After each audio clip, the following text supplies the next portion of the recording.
اللهم صل على سيدنا محمد وعلى آل سيدنا محمد.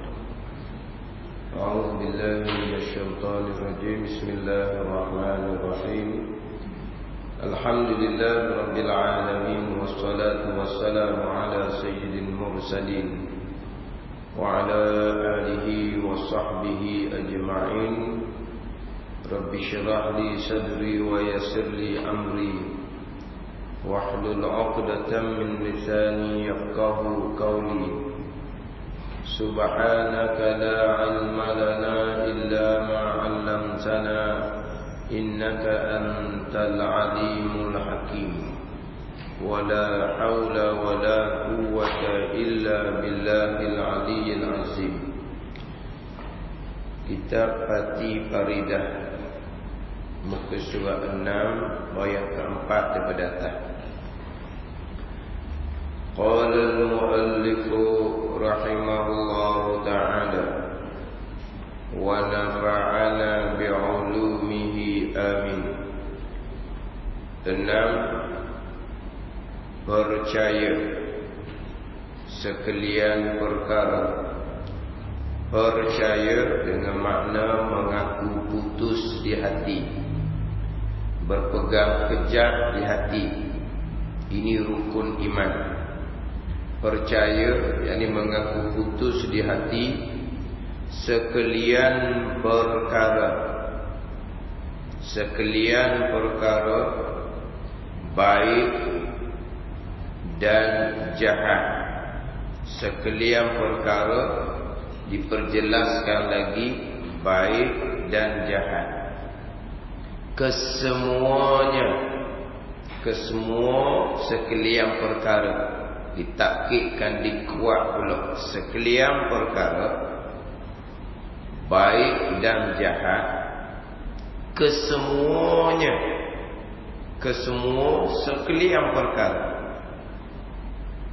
daripada Allah Subhanahu wa ta'ala, yakni hasil jadi daripada Allah Subhanahu wa ta'ala, yakni daripada perbuatan Allah Subhanahu wa ta'ala yang bersifat dengan kudrah.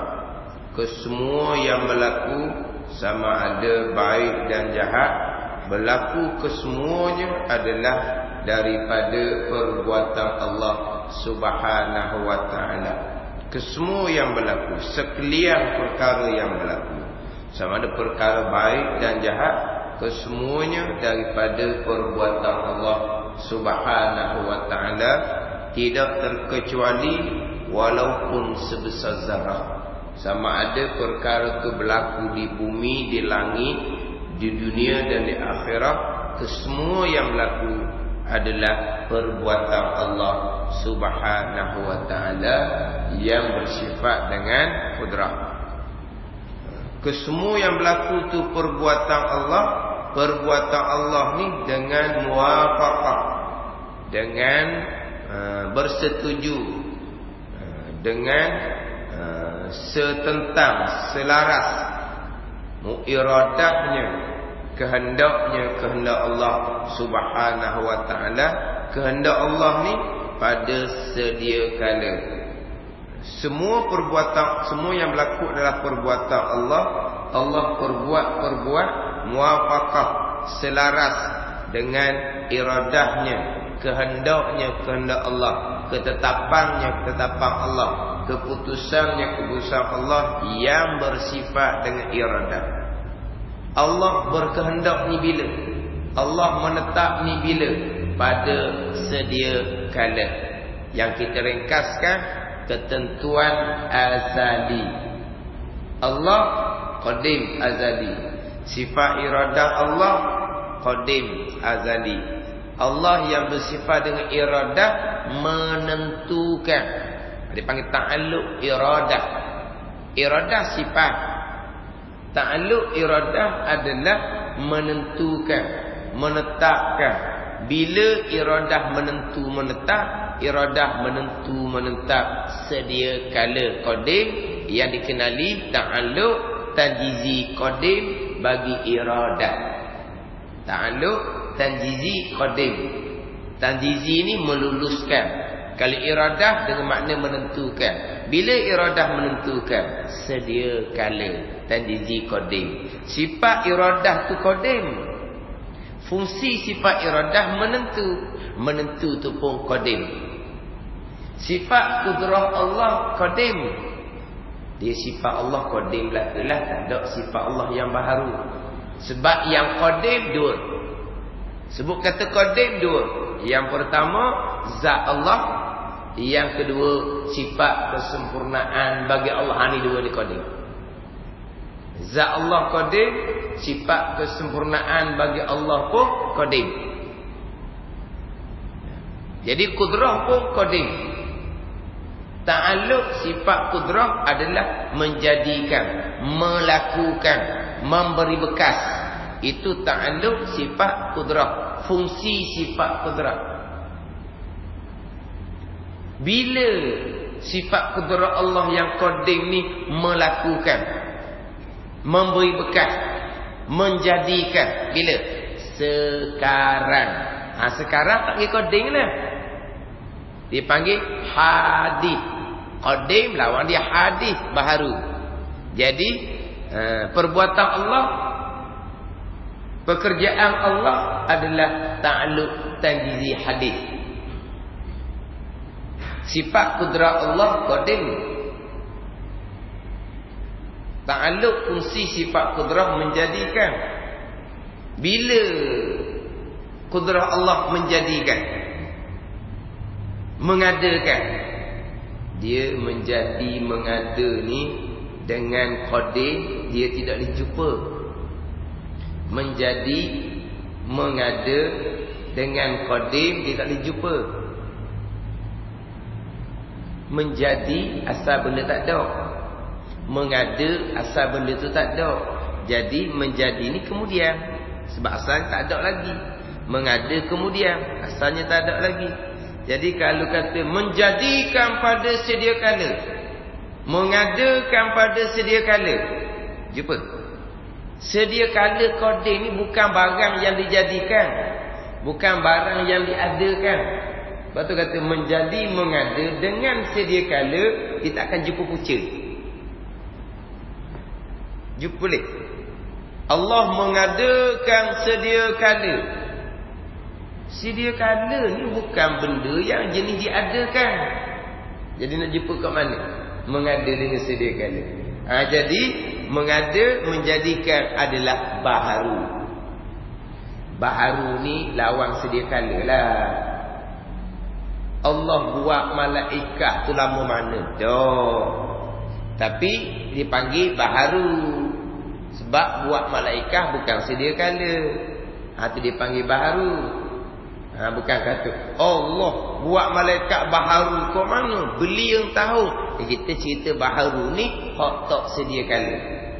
Jadi mengada menjadi itu sekarang. Hak lepas dah lah. Hak sekarang hak akan datang. Tapi nak ceritanya mengada menjadi ni adalah baharu, bukan qadim.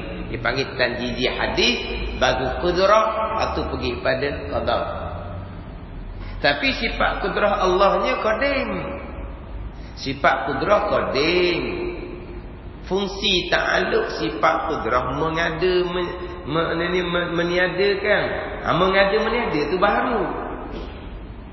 Tetapi sifat kudrah Allah yang qadim ni mengada menjadikan tu baru. Bilakah sifat kudrah Allah yang qadim ni boleh mengadakan, boleh menjadikan? Boleh mengada, boleh menjadi qadim lah. Keluar ta'alluq sulhi qadim bagi kudrah.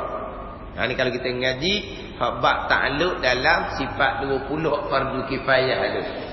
Jadi sifat kudrah Allah qadim. Sifat kudrah Allah qadim. Sifat kudrah Allah qadim ni buatnya sekarang. Baharu tanjizi hadis.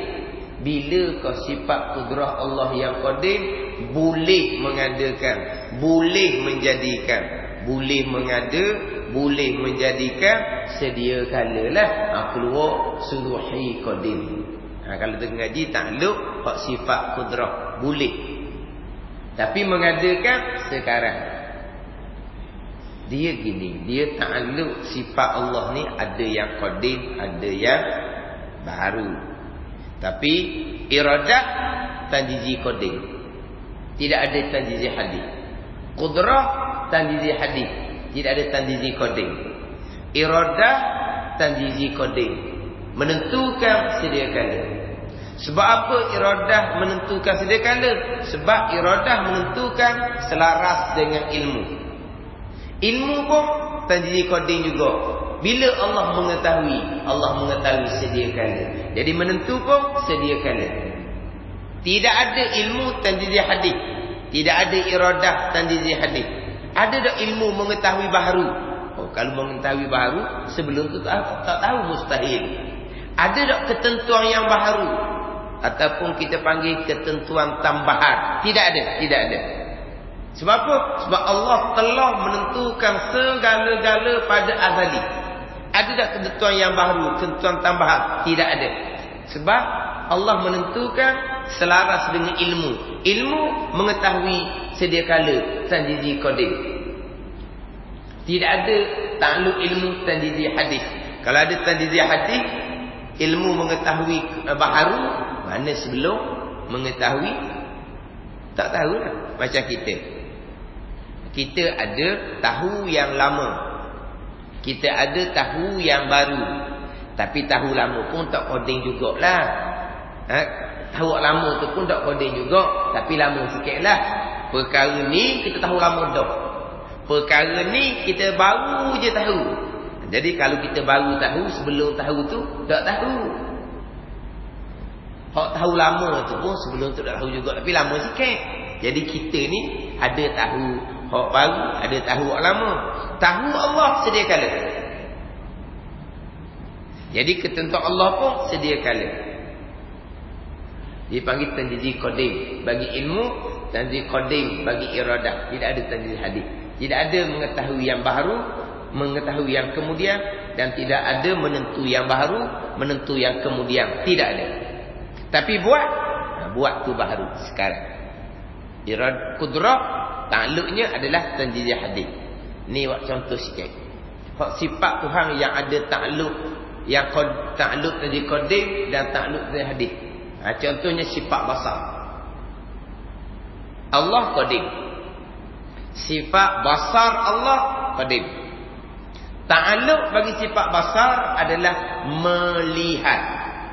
Itu ta'alluq sifat basar, melihat. Allah melihat ni ada melihat yang qadim, ada melihat yang baharu. Sifat basar qadim. Bukan kata ada sifat basar yang qadim, ada sifat basar yang baru. Tidak ada. Sifat basar Allah esa satu. Sifat basar Allah yang satu ni sedia kala. Sifat basar yang qadim. Ta'alluq fungsi sifat basar adalah melihat.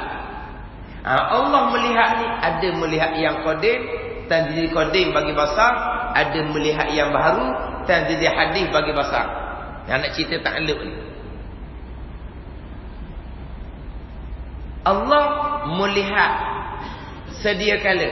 Ta'alluq dari qadim bagi basar. Allah melihat akan perkara yang qadim, Allah melihat pun qadim.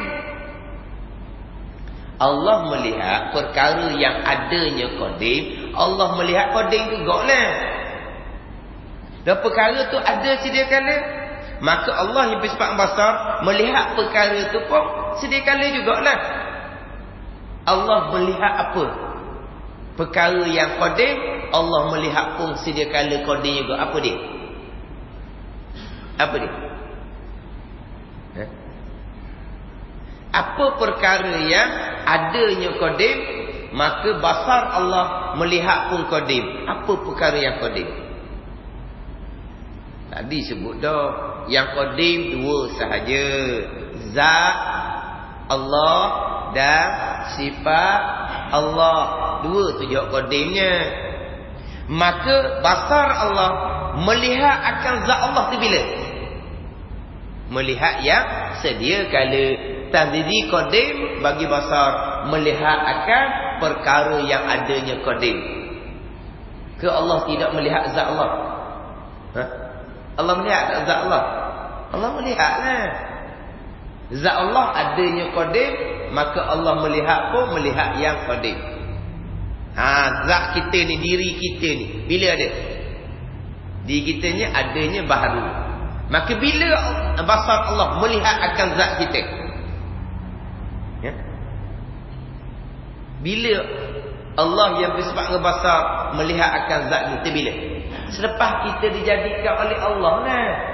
Bila Allah menjadikan zat kita, diri kita, maka Allah pun melihat kita. Bila Allah melihat kita? Melihat yang baharu. Dan di hadis, bagi basar melihat akan benda yang baharu, contohnya zat kita. Tu keluar tadi hadis bagi basar tu. Bagi basar ada tadi qadim, ada tadi hadis. Iradah tadi qadim saja, menentu sedia kala. Kudrah mengada saja, hadis saja mengada yang baharu.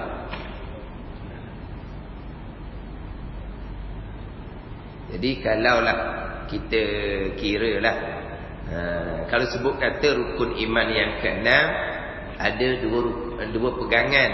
Yang pertama qadar, yang kedua qada. Qadar ketentuan iradah Allah pada azal.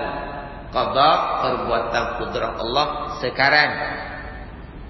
Macam sebut sebelum ni, iradah menentukan, kudrah mengadakan.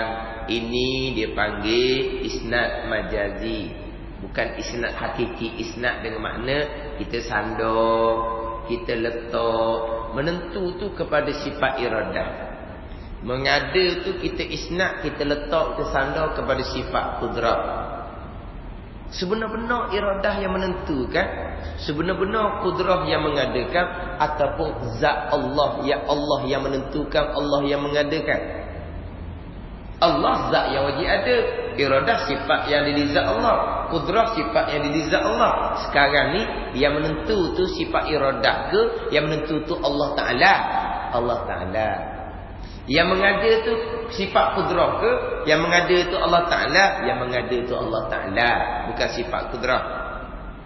Yang menentu adalah Allah Ta'ala yang bersifat dengan iradah. Yang mengada Allah Ta'ala yang bersifat dengan kudrah. Itu hak sebenar-benarnya. Cuma kita nak pendek cakap, iradah menentukan, sifat kudrah yang mengadakan. Itu dipanggil isnad majazi.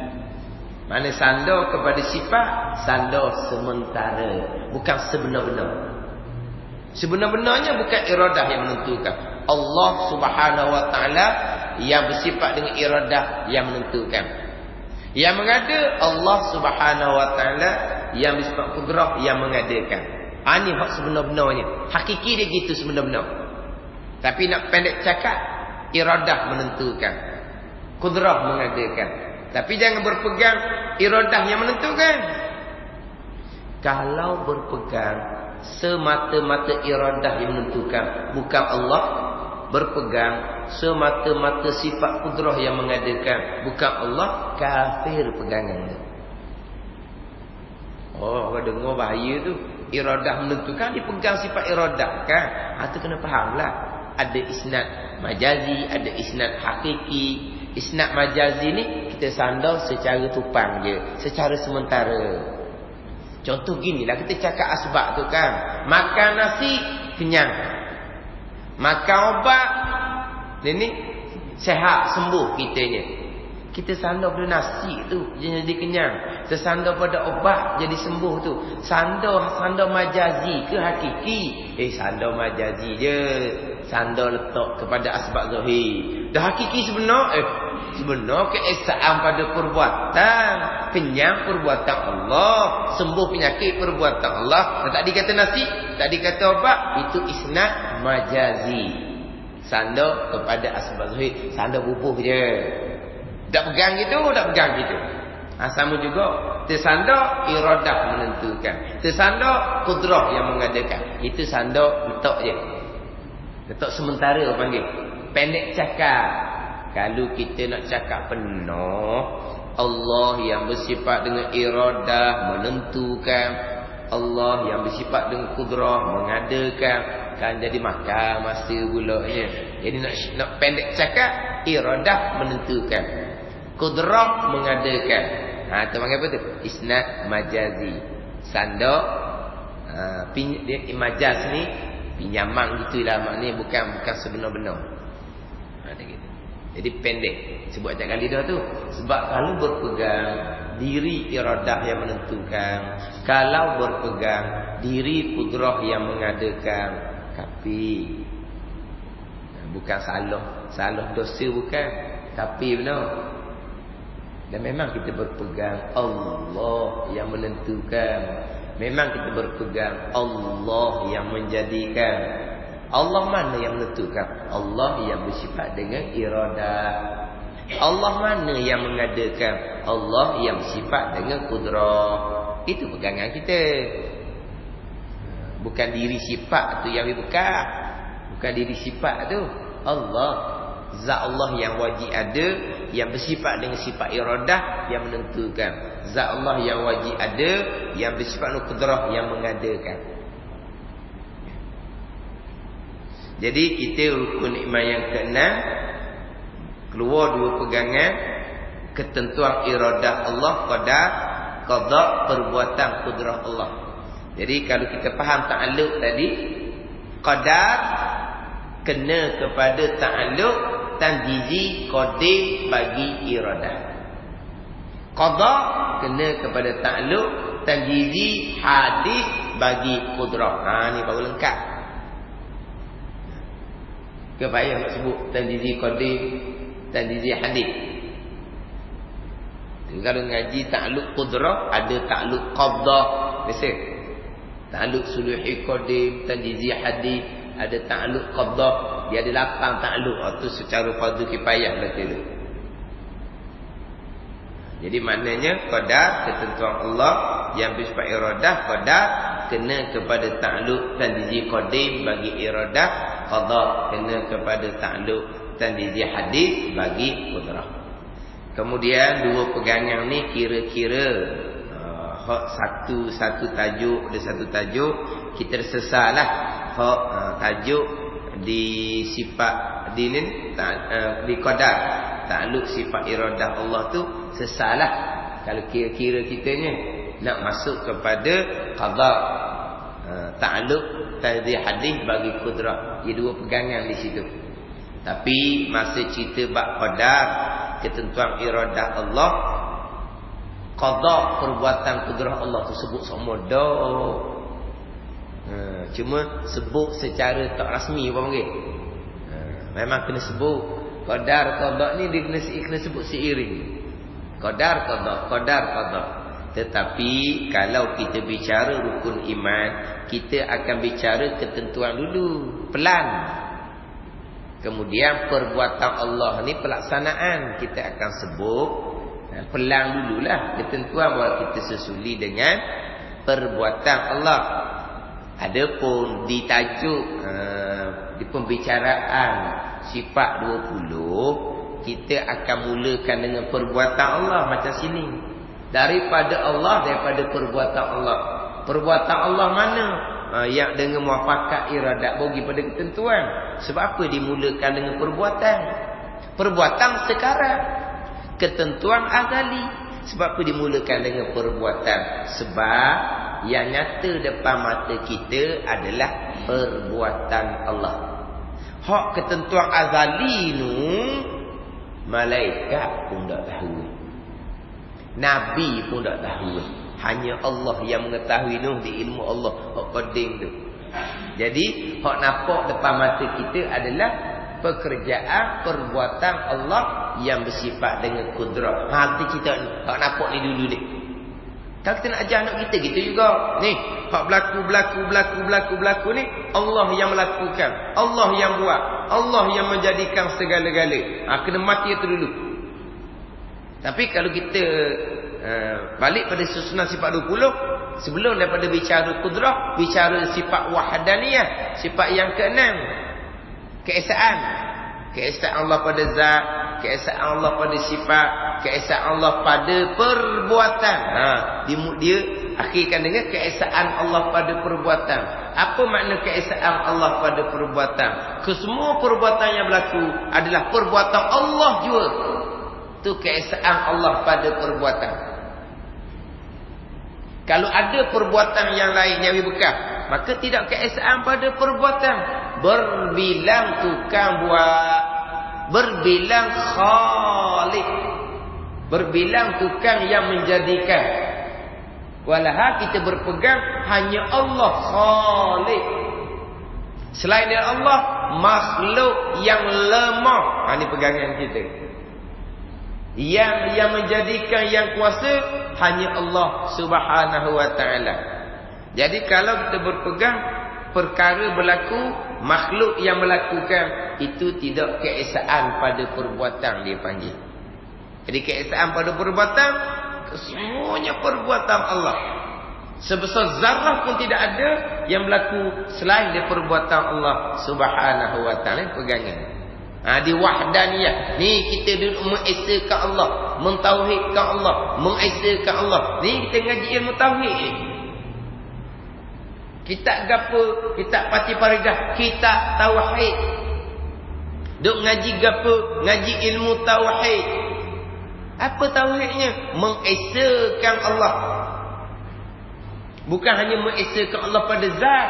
Allah Tuhan yang satu. Atau tetap dah kita orang Islam ni. Hasil lagi ni. Mengesakan Allah pada perbuatan. Ni kadang-kadang longgo sini. Orang Islam tak ada lah macam orang kafir. Tuhan ni Tuhan baik, Tuhan jahat pun dia. Tuhan cahaya, Tuhan gelap. Dia macam Tuhan kan. Tu kita dah Allah Tuhan yang satu. Itu keesaan pada zat orang panggil. Tapi keesaan itu tiga. Keesaan pada zat, keesaan pada sifat, keesaan pada perbuatan. Keesaan pada sifat. Sifat kudrah Allah satu. Sifat iradah Allah satu. Sifat ilmu Allah satu. Itu keesaan pada sifat. Sifat Tuhan tidak terhingga banyaknya. Dah kata keesaan pada sifat sesekali. Satu bagi tiap-tiap satu sifat. Sifat kudrah satu. Sifat iradah satu. Itu keesaan pada sifat. Bukan kata dah kerjaan Allah ni banyak, jadi Allah ada dua kudrah. Itu mustahil. Itu tidak keesaan pada sifat. Kerjaan Allah memang banyak, tapi sifat kudrah satu. Maklumat pengetahuan Allah tidak terhingga, tapi sifat ilmunya satu. Itu keesaan pada sifat. Kemudian pergi kepada keesaan pada perbuatan. Keesaan pada perbuatan. Kita ngaji kaedah separuh keesaan pada perbuatan. Kesemua perbuatan adalah perbuatan Allah Subhanahu wa taala. Dan Allah tidak bekerja sama dengan makhluk untuk melakukan perbuatan. Kalau bekerja sama, itu pun tidak keesaan pada perbuatan. Bekerja sama macam mana? Allah melakukan bekerjasama dengan usaha kita. Maknanya kalau kita tidak usaha, Allah pun tak boleh nak melakukan. Tapi kalau Allah tidak melakukan, usaha kita pun tak jadi. Itu panggil bekerjasama. Tidak. Bukan kata Allah bekerjasama dengan usaha kita. Diri usaha kita tu pun perbuatan Allah Subhanahu wa ta'ala. Diri usaha kita tu pun perbuatan Allah Subhanahu wa ta'ala. Bukan diri usaha kita yang menggerakkan tubuh badan buat kerja tu. Berkelip mata pun perbuatan Allah. Bergerak nadi pun perbuatan Allah. Ini keesaan pada perbuatan. Kemah mati situ, keesaan Allah pada perbuatan.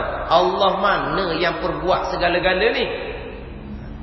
Sifat yang ketujuh lepas wahdaniyah, sifat kudrah. Allah kudrah tu yang menjadikan segala-gala perkara.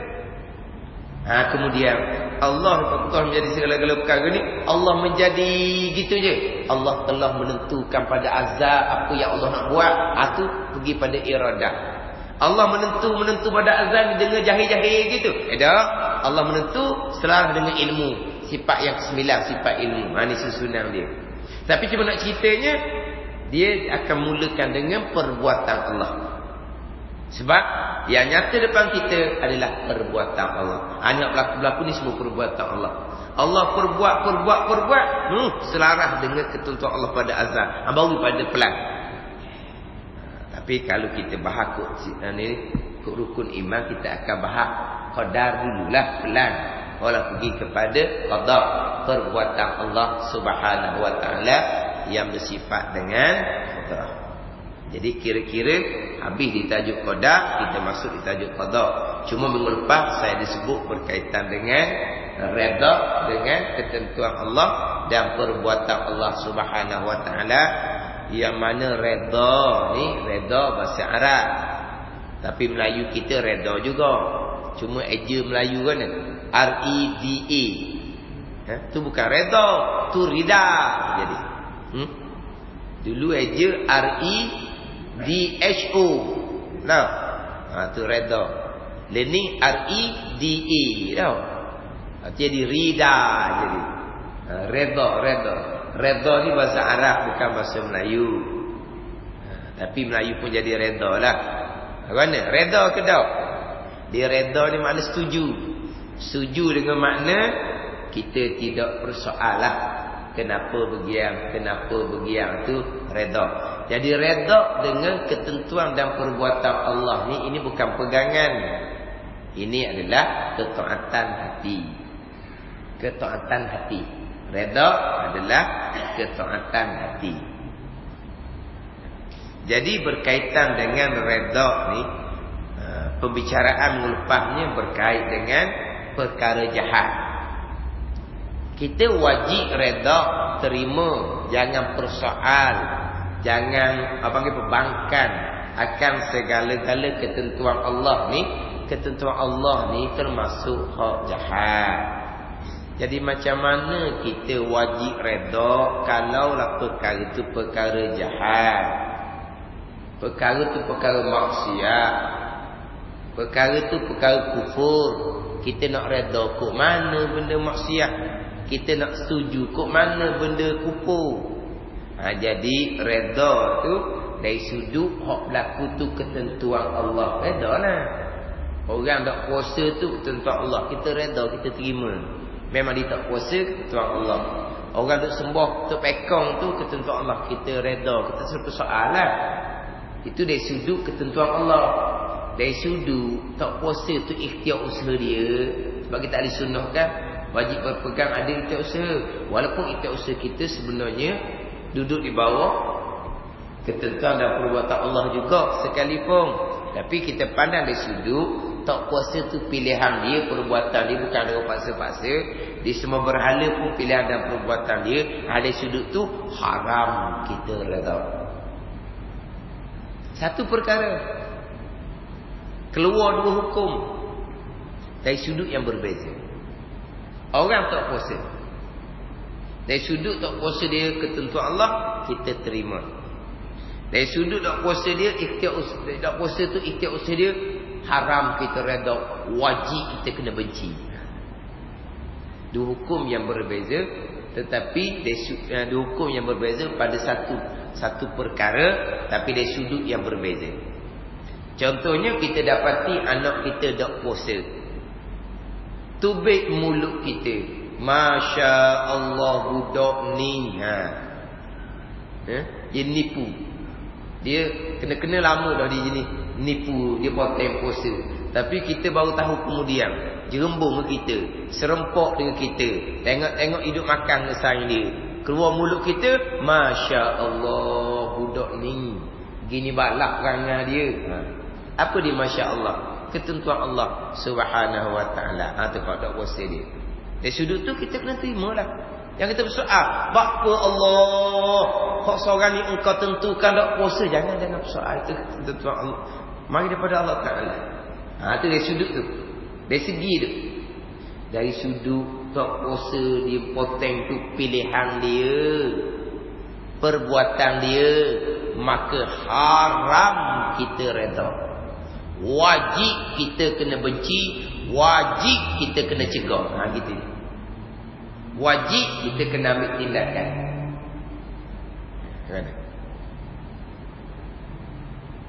Boleh letak dah tu. Sekarang ni kita letak secara teori, secara atas kertas orang panggil. Faham tak? Lepas tu sampai masa Tuhan uji kitanya, anak kita melakukan seumpama tu, kita pun dalam hati kita terima ini semua susunan Allah, tapi kat luar kita marah sebab dia pilihan dan perbuatan dia. Itu bergantung kepada kekuatan dalaman masing-masing. Ni cerita atas kertas secara teori. Boleh cerita belaka. Siapa masa Tuhan uji? Kita orang yang dihormati dalam masyarakat. Kita ustaz, kita tu imam, kita tu bilal, ahli atau kuasa masjid dan memang kaki masjid. Tiba-tiba anak kita buat benda yang sangat aib. Apa panggil apa? Coteng arang. Ada? Maknanya coteng arang di muka mak ayah. Anak kita buat benda maksiat yang sangat memalukan kita. Situ nak timbul redha ke tak? Di hati kita akan perkara yang berlaku tu datang dari Allah. Timbul ke tak timbul? Kemudian timbul tak di hati kitanya, timbul di hati kitanya benci akan perbuatan tersebut. Kenapa? Kita pandang kepada pilihan dia, ikhtiar dan usaha dia. Timbul ke tak atunya pula. Sebab redha dengan ketentuan Allah ni, itu alamat iman. Hati kita benci kepada perkara mungkar, itu pun alamat iman. Redha dengan susunan Allah, alamat iman. Iman yang sempurna. Kita benci kepada benda maksiat, itu pun alamat iman. Bukan kalau setakat hati benci kepada maksiat, tetapi tak berani nak nasihat dengan lidah, tak berani nak ambil tindakan dengan tangan, dengan kuasa, hati je benci. Itu pun iman yang lemah tu panggil kan. Wazalika adhaful iman. Hak benci di hatinya iman yang lemah. Tapi ada iman lah. Tapi kalau tengok benda maksiat, hati tak benci, dah pasti dia lah budak-budak muda. Biarlah ke dia lepas haru masa muda sekali kan. Kita dok nak marah budak-budak zaman muda kita balas tu juga. Tu learning dia jadi duduk sejiknya. Kita masa muda balas tu lah. Ni berat daripada budak muda learning dia. Biarlah kita lepas haru. Benci saja, mulut tak berani nak bunyi, tu pun iman lemah dah. Tapi kalau tak benci mana? Hak berat laginya, kita benci pula kepada orang yang nasihat, orang yang melakukan benda maksiat. Kita bukan benci pada maksiat, kita benci pada orang yang banyak mulut ni. Allah duk nasihat kat orang, biar ke dia lah. Kita benci pula kepada orang yang nasihat kepada orang yang buat maksiat. Kita tak benci pada orang buat maksiat. Kita benci tak kenang kepada orang yang nasihat orang yang maksiat. Tu nak katalah iman. Tapi kita tak kata iman batal ni, tak ada. Mana kalau setakat benci lemah iman, kalau tak benci iman sangat lemah, kita sebalik pula pergi benci pula kepada orang yang banyak mulut pun. Dia cara apa budak muda, biar ke dia je lah. Kita buat ibadat kita sudah, nak nasihat apa? Awalah. Nabi kata dah.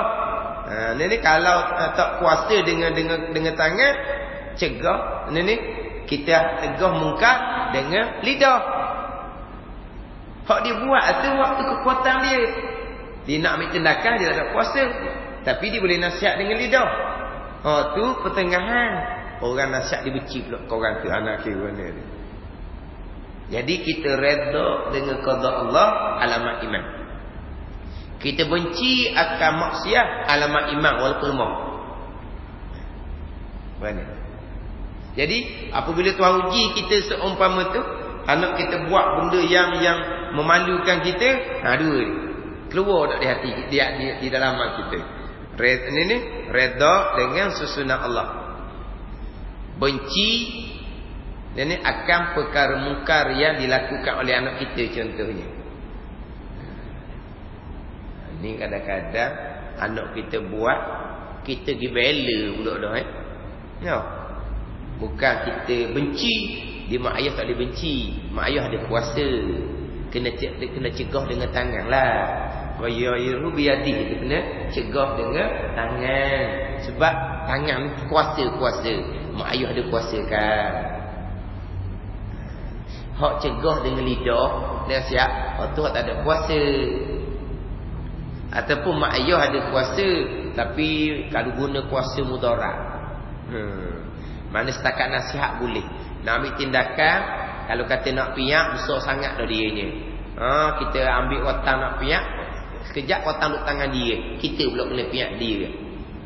Mana kita ada kuasa, tapi kuasa kita dah gerak dah. Kuasa dia lagi dah. Dah kita orang tua ni, kalau lama kau dah gerak, kalau lama kau dah gerak.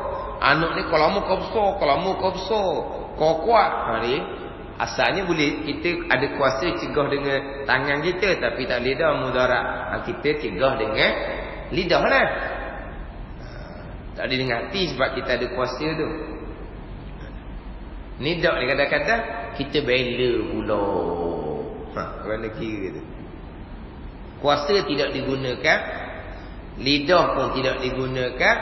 Kita gunakan lidah bukan untuk cegah, kita gunakan lidah untuk membela. Kerana tu dalaman masing-masing lah. Ini berkait dengan iman. Redha iman. Sekurang-kurangnya benci akan maksiat itu iman yang lemah. Ada iman lah berkait dengan iman. Ini boleh Tuhan uji. Sebab pernah sahabat dia mengaku dia beriman. Maka Nabi SAW pun tanyalah, apakah alamat iman kamu? Wa ma alamatu imanikum? Apakah alamat kamu beriman?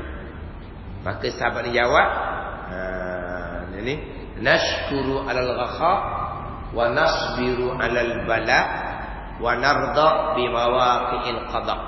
Ni sahabat. Dia sahabat kata dia beriman. Nabi tanya, apa alamat kamu beriman? Dia jawab pertama, kami syukur atas kurniaan Allah. Kami syukur. Yang kedua, kami sabar atas ujian Allah.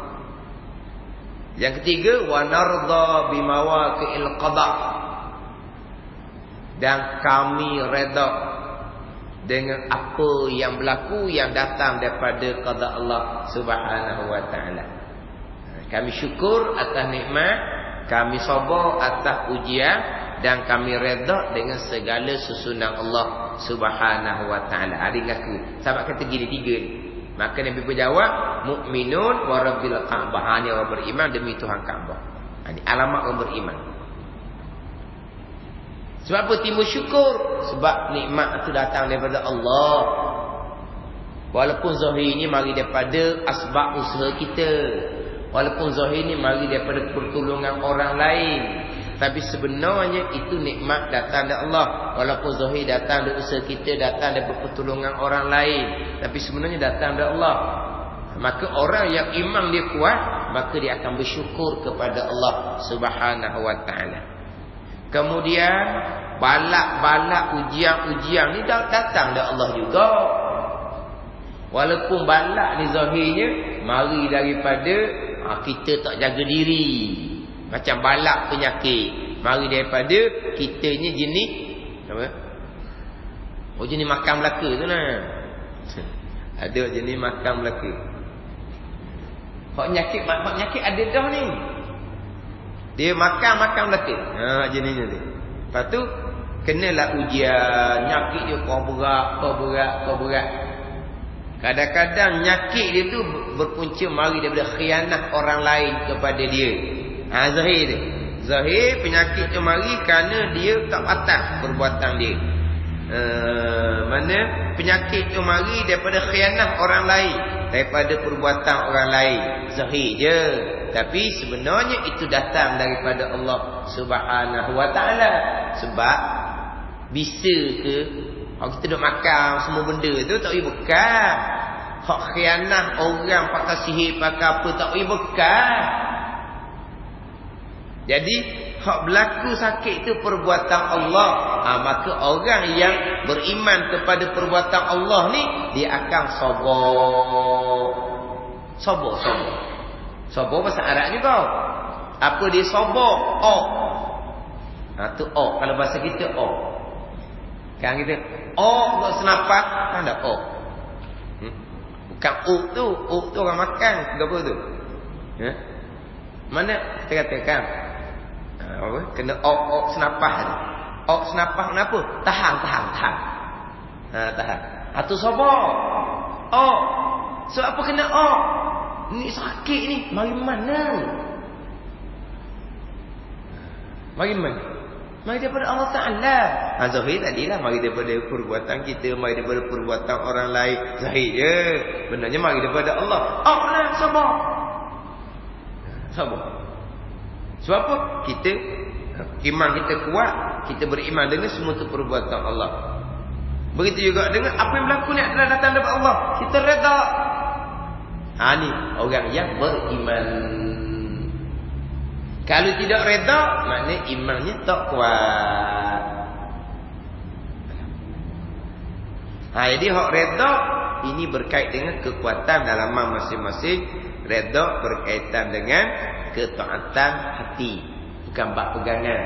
Kalau orang tidak reda, contohnya berlaku kematian, dia pun meratap.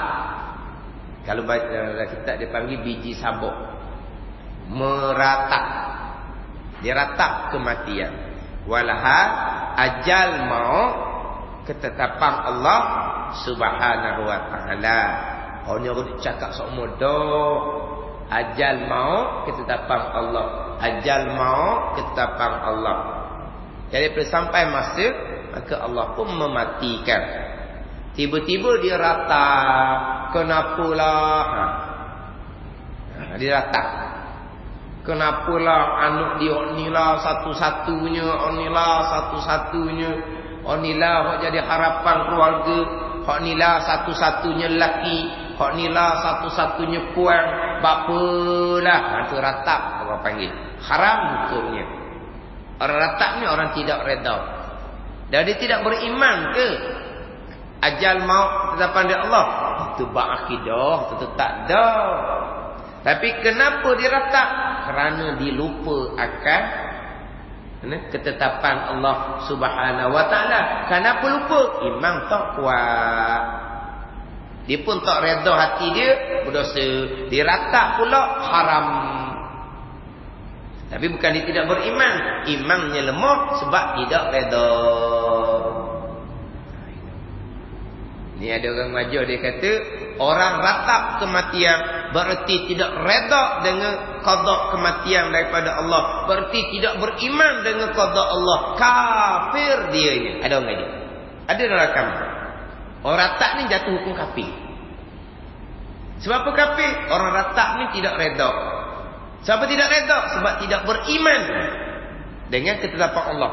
Kalau tidak beriman ketetapan Allah, maka kafir. Orang ratap hukum kafir. Allah. Sedap dibubuh. Dan rakamang pula tu. Rakamang ni sampai kiamat lah yang panggil. Orang kadang-kadang ulang dengar. Ke dia ada expired untuk rakamang ni. Rakaman-rakaman dalam YouTube apa semua tu. Dia ada expired juga ke? Dia tak ada expired tau. Mana sampai bertahun-tahun. Dia kadang-kadang setengah pula. Dia bukan satu rakaman, dia ambil sedutan-sedutan. Mana dalam 2-3 minit. Orang bagi suka tengok gitu. Kalau sejam tu orang tak suka. Kalau jenis 2-3 minit, 5 minit, 2-3 minit tu orang suka. Dia ada tajuk dia. Jadi orang pun ulang. Satu-satu dia 2-3 minit tu orang buka ratus ribu buka. Kalau orang dengar macam mana?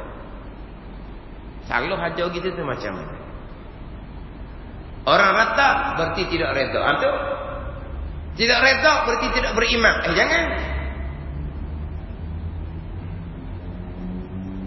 Tidak beriman maka kafir. Dia naik setangga dia pun jadi kafir.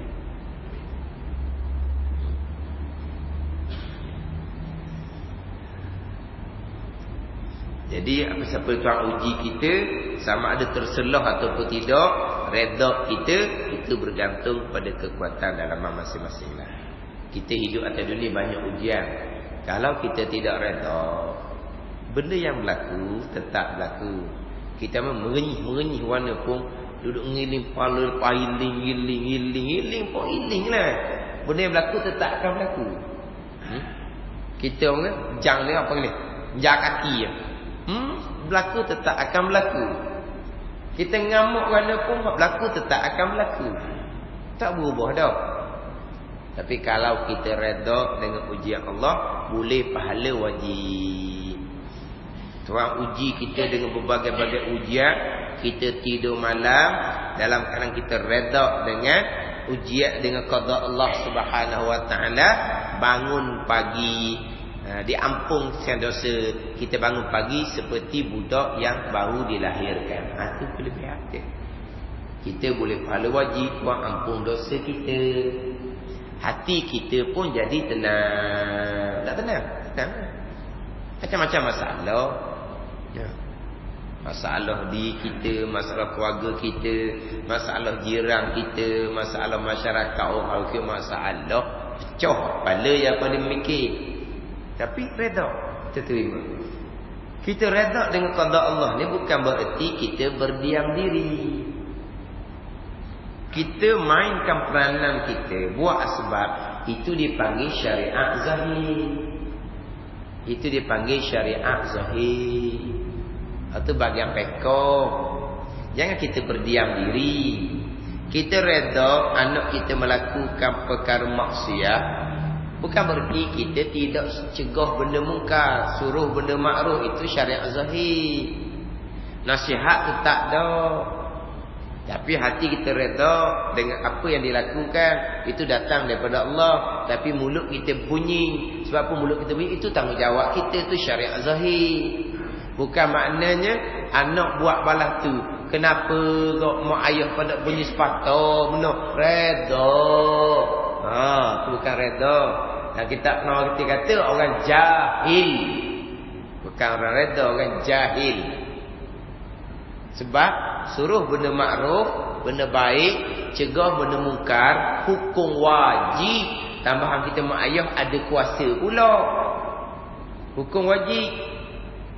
Hak kata kita redha dari sudut apa yang dilakukan tu datang daripada Allah, maka ujianlah kepada kita. Itu jelah.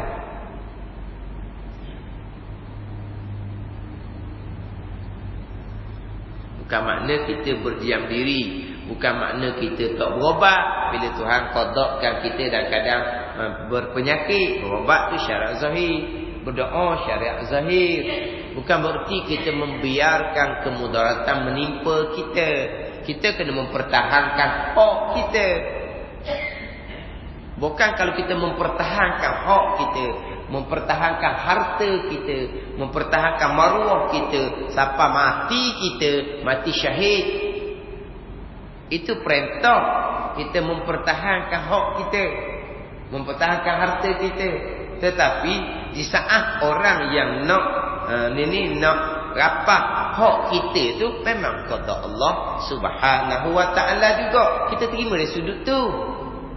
Tapi bukan berarti kita berdiam diri. Orang tipu kita, kita tenang. Sebab apa? Itu qada datang daripada ketentuan Allah Subhanahu wa taala. Kita redha. Lepas tu kita berusahalah. Berusaha ikut jalan mana pun, mudah-mudahan hak kita tu kembali kepada kita. Itu syariat zahir. Kalau kita tak pisah, tak usaha, sebab apa? Sebab tak ada jalan. Memang di waktu kerja tu memang kerja, memang tak boleh nak lawan balik misalnya. Maka kita tidak ambil tindakan kerana tak ada arah, tak ada jalan kitanya. Itu bukan berarti kita tidak ada syarat zahir, bukan. Tapi kalau kita berusaha pun habis modal kita pula habis modal kita.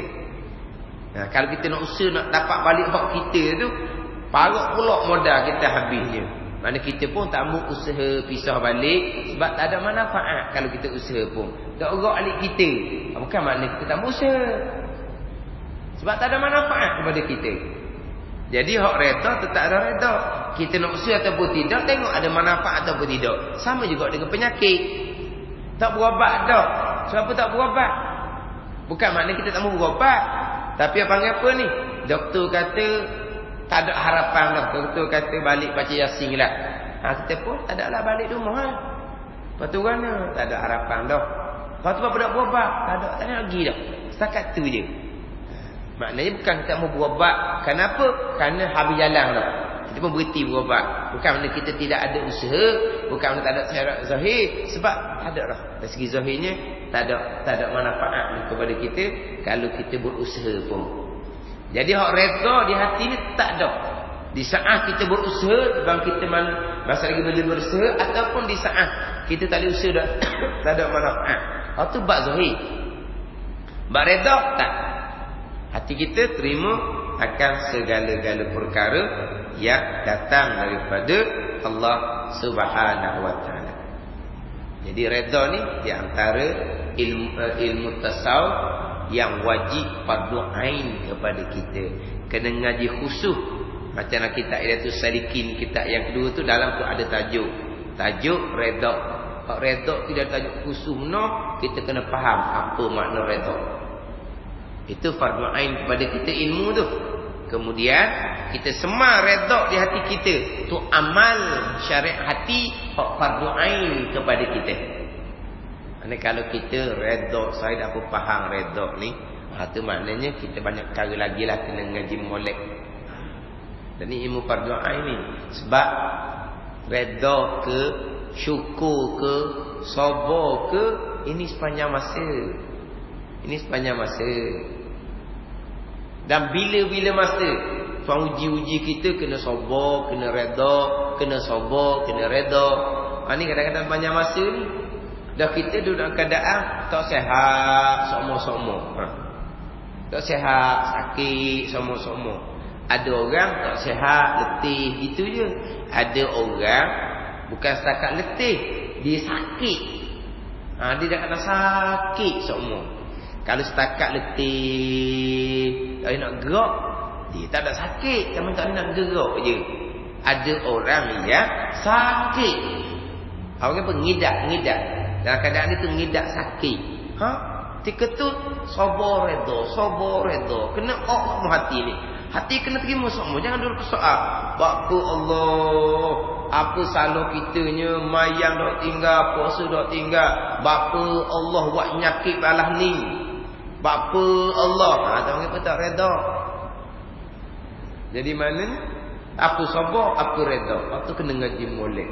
Sebab amalan hati hak sama-sama. Belajar tu fardu ain, kemudian kita semar dalam hati pula fardu ain disebut amal. Kerana kalau kita tak mengaji, dosa kita bab ilmu.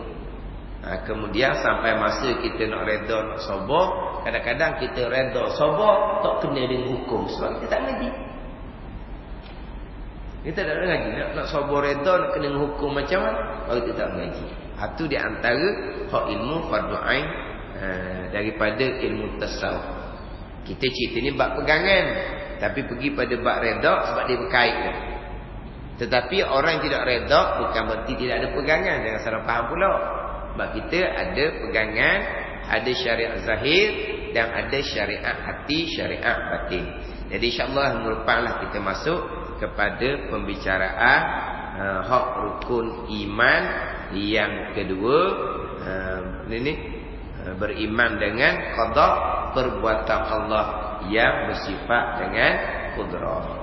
Wallahu a'lam.